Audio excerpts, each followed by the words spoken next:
My dad would wake us kids up when we were in elementary school at 5:45 in the morning on a school morning so we could watch the shuttle launches on the TV news. Some of my earliest memories are freezing on a blanket outside watching my first meteor shower. He is a lifelong lover of astronomy, and it's oddly fitting that he passed away July 20th, which is the anniversary of the Apollo moon landing. It just kind of fits. I think he had one last little joke that he was laughing about. So when he passed, I commissioned Ron Mallory to write a piece in his memory, as a memorial, of course.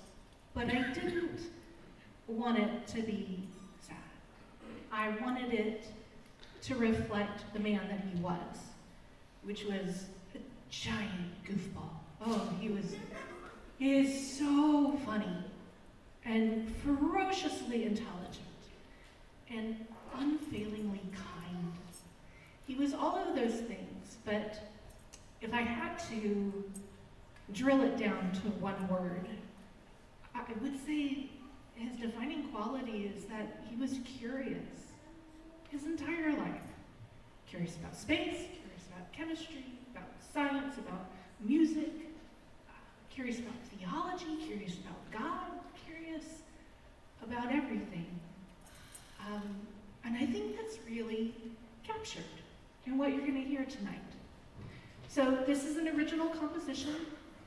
I want you to relax and enjoy. You're going to take a very silly, swervy ride through space in a cartoon rocket. That's what we're going to do right now. And we're going to be helped along the way by a couple of instruments. You've already seen Nancy Hamff on flute tonight, and she will be joined by Cameron Thomas, and I'll go ahead and tell you what that is. That's an ewee that he's going to play. It's an electronic wind instrument. So if you're hearing something and you don't know what that is, well, now you do. You're a little bit smarter than before you came here tonight. Now you will get to hear an ewee. So I'd like to read this quote from Carl Sagan. My dad was a big fan of Carl Sagan, Cosmos the series and Cosmos the book.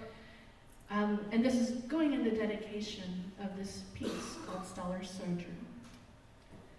Our sun is a second or third generation star. All of the rocky and metallic material we stand on, the iron in our blood, the calcium in our teeth, the carbon in our genes were produced billions of years ago in the interior of a red giant star. We are made